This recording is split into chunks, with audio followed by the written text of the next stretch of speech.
right, everybody. I got another very special guest for you all. I want everybody to welcome to the show Ryan Poirier.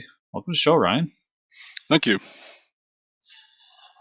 So, Ryan, with all of our first-time guests, we start at the basics. So we want to know, what's your origin story? How did you get into comics? And at what point were you like, I think I can make these things, and so on? Well, comics as far as like favorite superhero, Batman, Flash, and Spider-Man were always my holy trinity. My first Batman comic that I read is, I think, what really like had me like dive headfirst into it. But even before then, I was reading like Peanuts comics and Garfield, and always looking forward to the Sunday Sun to see the Garfield comic strip. But the first Batman comic I actually have it right here. Armageddon 2001 Batman. It was kind of like a what if kind of scenario, and it was kind of like if Batman kind of lost it and just started killing off all of his rogues gallery. And it was a really good book. And then in grade 4, I think, is when I started drawing. And it was drawing stuff like that was on TV, like drawing The Simpsons. I would draw my own Wile E. Coyote and Roadrunner comic strips, or Darkwing Duck. And then in grade 5, we were asked to make our own comic strip. And I wanted to make my own character, and from there, it just never stopped. I think I've created hundreds of characters and many different storylines, and I went to Durham College for multimedia design, studied a little bit of animation. I worked in the field for about 6 months at Chorus Entertainment, and I did stuff with Bearstein Bears and Beyblade and a few other YTV and Treehouse properties. And it was great working in the industry, but at the same time, I was drawing my own characters, writing my own stories, and really that's what I wanted to work on, was my own stories. And then after leaving there, I kind of just because it was always contract work, so I landed something more steady in the IT field, and then I just started to write on my own and kind of rewrote a few stories and kind of fine-tuned them, and finally just settled on one that originally I was doing one that was more for mature audience, but I'm like, you know what, I'm cutting literally half my audience in half. I need to do something that's for all ages. So I went to my one character, Fantastic Fox, and he's the main hero for my book, The Herd. And I just started writing, and I started working on The Herd I think it was 2017 was when I published the first book, and there's 4 books for the first volume that makes up a 500-page volume for an origin story. So it was a very big book. And then, wow. Yeah, and it's just, I've been doing that since, basically doing it, like publishing my work since 2017. So as an indie creator, how is the all ages thing gone? Because I don't see a whole lot of that in the indie space. Pretty good. The majority of the people who have bought my books are kids, or it's parents buying it for their kids. With The Herd, it's a superhero comedy on the whole. Like, it makes fun of the whole superhero genre.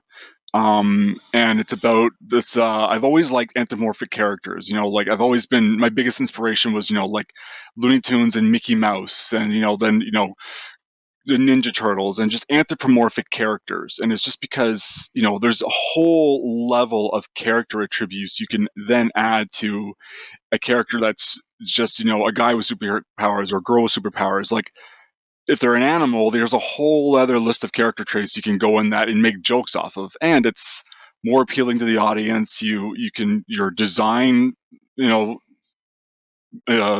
palette is endless versus just drawing people all the time. So with this book, it's kind of these anthropomorphic characters get their powers because the main character, Fox Candidate, runs a juice factory, and a disgruntled employee, Professor Dr. Monkeyshine, is after the secret recipe because he's working with an evil cabal known as the Pack, and they figure with this secret recipe combined with their formula, it will make a super serum, and they'll take over Maple City. And there's a lot more background reasons as to why they want to do this, which that unfolds in the story. And this formula accidentally gets bottled into a new juicing line and gets sent out to the city as a limited edition run. Anyone who drinks the formula or drinks this juice wakes up the next morning with weird powers. Some of them are, like your typical like super speed or strength, but then some of them are completely useless. Like one of the main characters can just grow vegetables out of his body. And so he just throws cabbages at people. And it's just, it pokes fun at that. And there's a lot of parodies on pop culture and movie references that as an adult reader, you'll get the joke, kid might not get the joke. But it's something that's different from your normal Spider-Man or Batman comics that, and that's what the hard thing is. It's an indie comics. It's all that competition to what kids are normally going to go for. But with this, I find a lot of parents are like, yeah, they like the main staples, but at the same time, they're like, it's always those characters. They are a little bit violent, whereas I try to make a story that, there's very little violence in it, and whenever it is, it's cartoon violence. No one dies. Like one of the main character, Fantastic Fox, his ability is basically he's like a cartoon character. Like the laws of physics don't really apply to him. He instantly learns about everything because he's fantastic at everything he sees, and he's instantly fantastic at it. He can't die because he's fantastic at living. So it's just that, and that's what appeals to. Whenever I give this whole explanation, I tell the parents, and they're like, that is different. And they see the characters, they see the bright colors, and they end up getting it for their kid, and the kids there are like, okay, I'll see that. That's different. And this age range has been as young as 6 years old, but then I've had adults enjoy the book as well in their 50s, and they've come and asking for the next issue. So it's literally targeted for that whole range, and it's doing better than I thought it would do. Like I thought it would be a bigger challenge. Well, I always bring up that something that we don't talk about as like comics people is arguably the most successful comic on the market right now is like Dogman. It outsells everything Marvel and DC does. Yeah. And they're considered the industry leaders. And it proves that all ages books work and that there's more of a taste for that, especially with kids. Because you talk to some kids under the age of 10 and it's Captain Underpants, Dogman, and whatever the cat character he has now is. But yeah. So it doesn't surprise me too much that people are, even young kids, are eager for something different.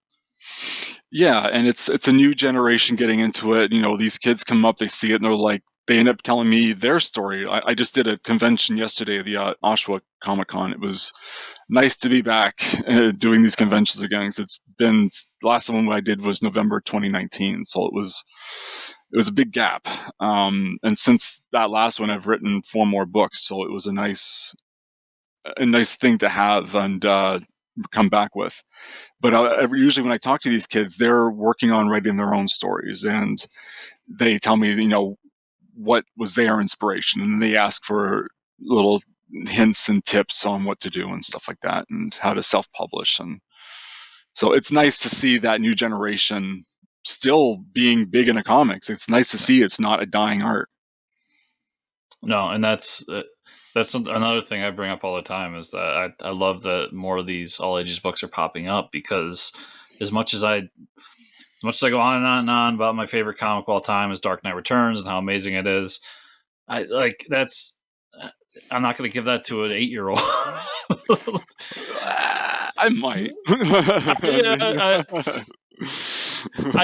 Okay, so I grew up in a house where my father took me to go see Aliens, was it Resurrection? Whatever the 4th movie was. Yeah, Resurrection. And I was definitely under 10 years old for that movie. I think I saw the Amityville Horror when I was 7. Yeah. And then Die Hard when I was 9. Yeah. But I do think that we, as an industry, need to do more for these kids, because another joke I always throw out there is I can't wait for the day where I get the Dark Knight Returns of Dogman, because these kids growing up on these new books are like, they're going to one day grow up and want to write those books. But anyway, so you have this idea for this book, and you say a lot of your influences there, and I noticed it in the art as well. Do you find yourself actively trying to like stay away from some of the tropes, like the Looney Tunes tropes and stuff, to give it Um, some space away from those? yeah, well, I mean, each of my stories, they do have a different art style for that reason. I do Okay. want to kind of change it up a little bit. Like, my biggest, like, my art influence is, of course, the Looney Tunes. But even when I'm drawing my more like realistic, like my hero, like my human heroes, I have a comic line called the Fates, and I haven't. Well, I had the first book done, but then we got a flood and I lost it. But so that was a bit of a piss off. But Ooh. even as that, uh, those characters being like more, human like, they still have like a very Bruce Timm kind of style to it. He's one of my big art influences, so it's kind of like with the herd, it is very Looney Tunes looking. But then my next book that I'm working on right now, I've published the first two of seven, and it's called Farm Freaks, and it's a lot more simpler and more shapes based. It looks more flat and not as 2D, but the background is a lot of like more realistic textured backgrounds, so it gives it kind of like it's a different kind of look in general. Like, it looks like some moments where it looks like the background's real and it is a real photo, but then I've tweaked it, or I've added filters and stuff like that to make it look like it's a water painting. And with the art of the characters on top of it, it just gives it a completely different look altogether. And it's purely to try to stay away from the stereotypical look for certain characters. And you mentioned before doing like doing work in some of the animation fronts. Have you, on your own or with somebody else, thought about like doing little animated shorts for these, or trying to pitch it as an animated series? Well, that's one of the things I'm working on right now. Is I'm trying to link up with a literary agent to help bridge that gap with some of the studios. I've done some animated shorts myself, just based on some of the schooling I've done with animation. Unfortunately, though, I'm a little outdated as far as the program goes, because like the animation used to do was on Macromedia Flash, and no one uses that anymore. Um, Mhm. it's like Toon Boom or something like that. So I started taking a course on Toon Boom, but then life got in the way, so I never finished it. But I've never animated any shorts. I've never collected. There's one studio that wanted to work with it, but they basically just wanted to basically buy everything and just take everything away from me. So I was like, no, no. And for a very, very, not trying to do my own horn, but it was a very insulting price. It was like, seriously, like, it was like, this is a couple $100. I was like, no, no, no, no, no. Uh, in a world where IP is king, you hang on to that IP. Yeah. Especially for a couple $100. I'm like, no, I know you're a studio, but like, they weren't even a very big studio. Like, I can't remember what the name was, to be honest. Um, anyway. And to go back to Farm Freaks real quick, what's kind of the synopsis of that one? Because that doesn't have as much of the superhero aesthetic. No, it doesn't. It's not at all about superheroes. The uh, the book reads. It's a mini series. 7 books, so it takes place one day of the week. So the first book's day one, next book's day two. And it looks, the binding of it, I have it right here, looks like it's a leather bound journal. It's very glossy, the finish, so Okay. it looks like an old leather bound journal. The second one is a little bit more torn up, and it's due to the first book ends with a flood, so the second book looks like it's water damaged. The third book is going to come out looking like it's all torn up and different. By the end, it's going to basically look like the cover's almost falling off. And it's just to give it a little bit of a different look to it. And the reason is the story's about a lost journal that you're reading. You don't know whose journal it is until the very end.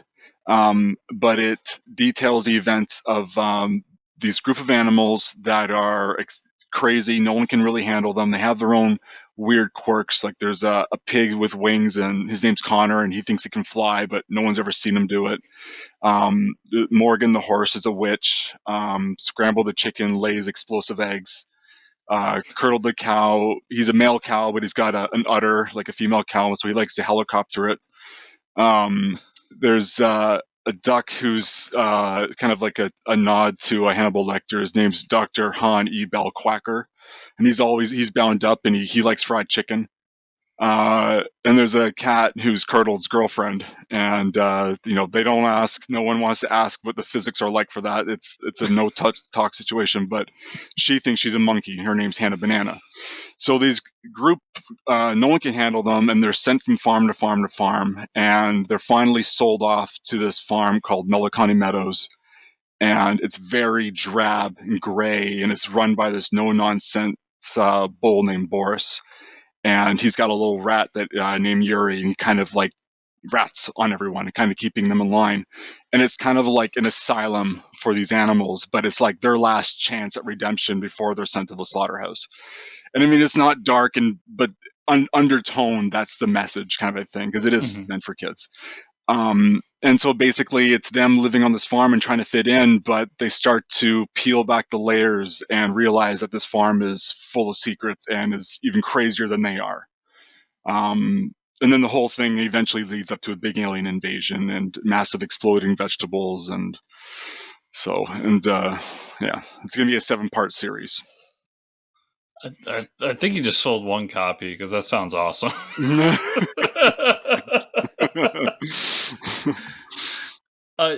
So how have you been kind of funding this? Have you been doing it all on your own and then just putting it out there? Have you been going through Kickstarter, Indiegogo, or how has been your just on my own? I had some support from some family at the start, but otherwise it's basically just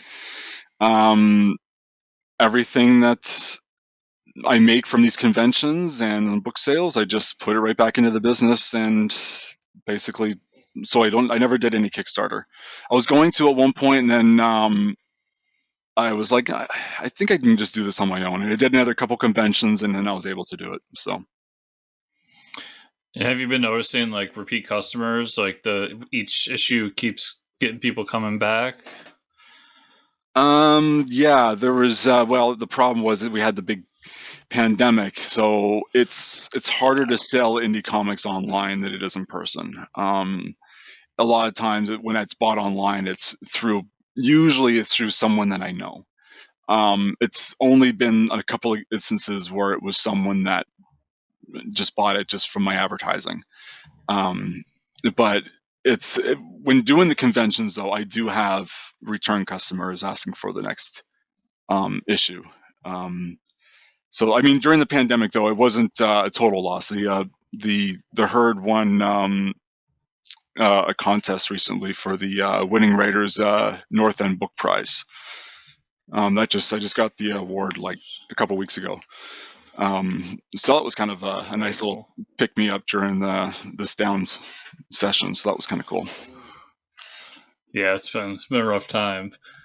And then I see also that you've got another series reported as coming soon called Everly and Finnegan. Can you talk a little bit about that? Yeah, that is something that my wife and I wanted to work on together. And again, it's targeting the younger audience, but I'm a sucker for kids. I've got 2 daughters myself, so this one is targeted for like toddlers, like learning ABCs and stuff like that. And it's basically just these 2 characters. Like my favorite animal is a fox. Her favorite animal is an elephant. So we have it where the 2 of them, like one of the stories is kind of like, learning about daycare. Like the one character, the fox, has always kind of been there, knows the ropes, and the elephant's new and she's scared. So it's just very simple stories just to teach lessons to little kids. There'll be another one, just regular ABCs, but it's going to be like, A for something different, instead of just apple, like A for, I don't know, something different, but like something that aardvark, but something like off the wall, like you for uranium. Some other parents would be like, what? Like, but the parents might get a chuckle at the same time, because that is an important thing when it comes to writing books, especially for kids. It's got to be something in there for the like. You ever see that book, The Wonky Donkey? I think it's called. That book's hilarious if you read it to a kid. It is so funny, and it's for a kid's book, but it's really funny. So that's I think it always ends. So that's what that's about. We just haven't started yet. Yeah. That sounds like the Shrek lesson to me, where like it was meant for kids, but I think more adults like that movie than anybody. Yeah. And let's not even get started on bronies. I have a hard pass with My Little Pony. So I mean, yeah, you got a lot of cool books coming that are currently out. Is you said the Herd is still you're still making that? Yeah, well, the first volume's done. Again, this is the full omnibus book. It took a long time to do this one, but that one's done. Once I'm done Farm Freaks, I'm probably going to go back and do the Herd again because I have a story planned out for 5 volumes in total. And by the end of that, it kind of comes full circle to the first one again. So I do have, and I have like a rough screenplay written for what's supposed to happen for each book. So my plan was to kind of do, finish Farm Freaks, do the next Herd, and then do something different like Everly and Finnegan, or work on the Fates, or another story. I have mine, Dual Dragons, and then go back and forth, like one off kind of a thing. Do you see yourself sticking with kind of the all ages moving forward, even outside of the Herd? And only with the Fates, that's going to be more adult. There's a lot of violence in that one, so that is my adult story.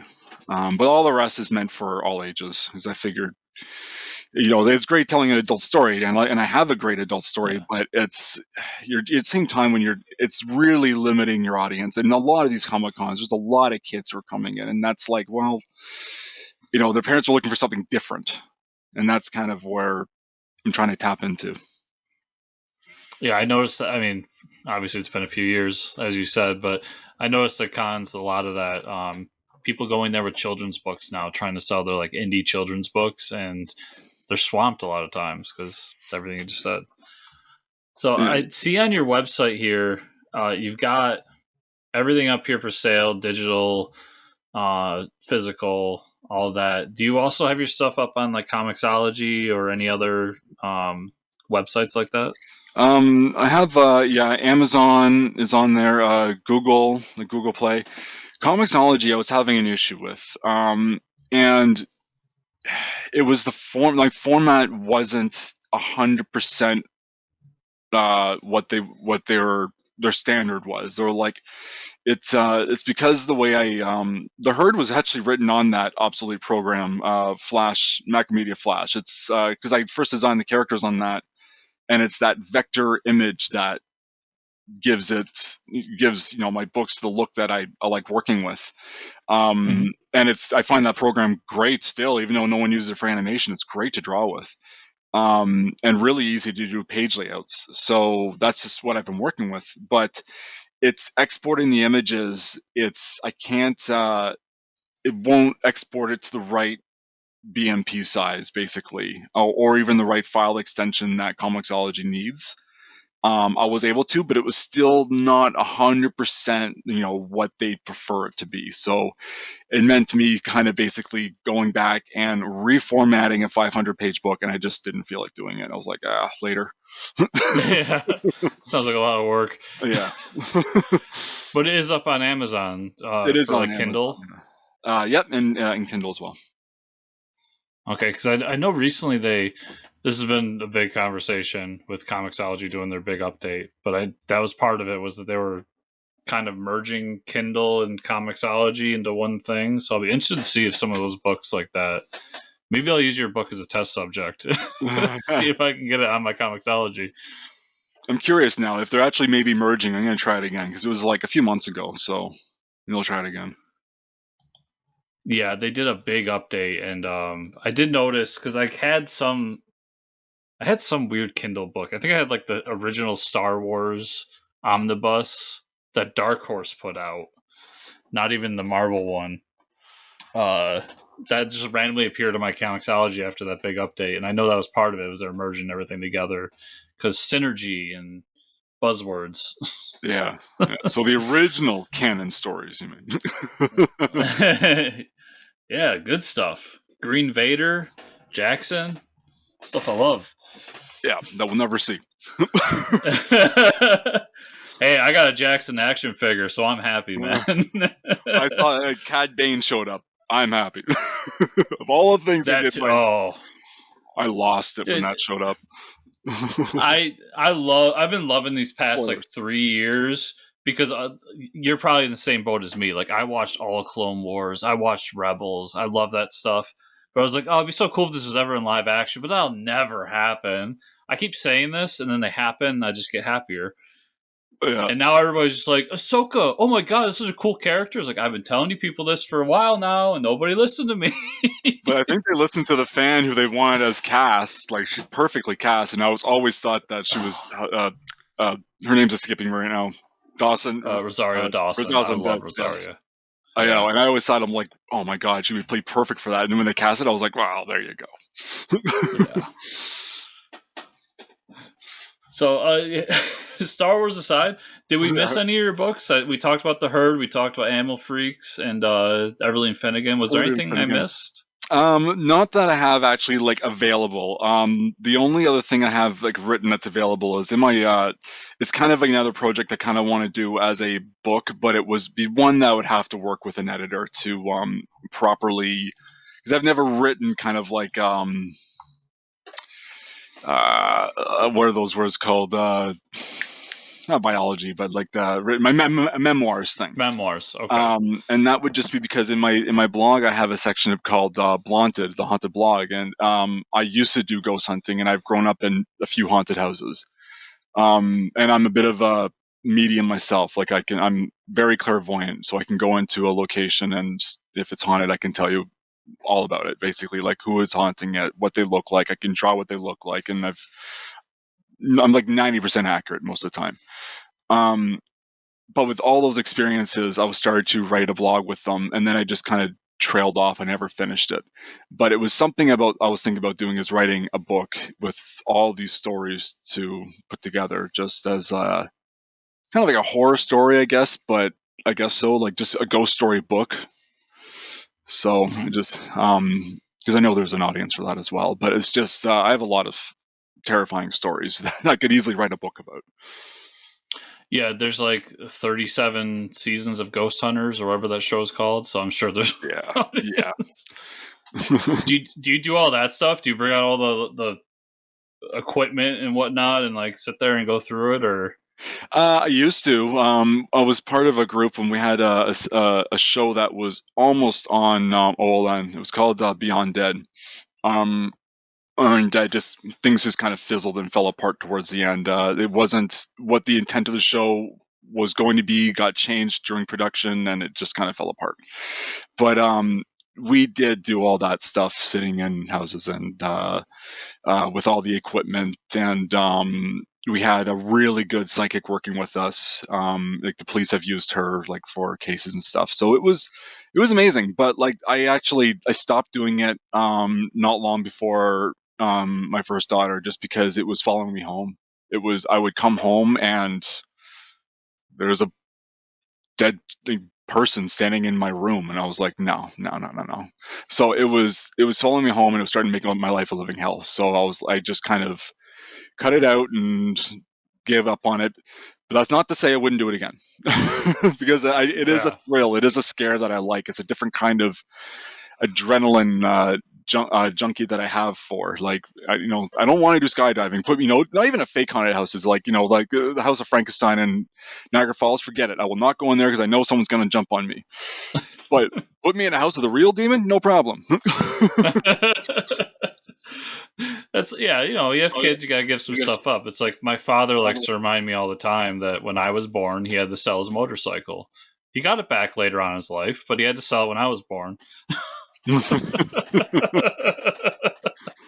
things you do for kids. Well, Ryan, I mean, it's been great talking to you. This is it's all awesome. Honestly, I'm 100% going to check out Animal Freaks because you sold me on that one. But Cool. if everybody out there wanted to check out your work or follow you further, where's the best place to send them? My Instagram at our Poirier _author. It's a Poirier. Or that's, of course, easier to find on my website, accidentalcreations.ca. And everybody, I'll have the link to accidentalcreations.ca down below, so you can just click it if that's hard for you to spell out, because I know that happens to me when I'm listening to a podcast. And so check out the show notes. You'll see the link down there. And Ryan, thanks so much for being on. It's been great talking to you, and Cool. Thanks for having me. We'll have to do this again sometime. Cool. I'm definitely down for it.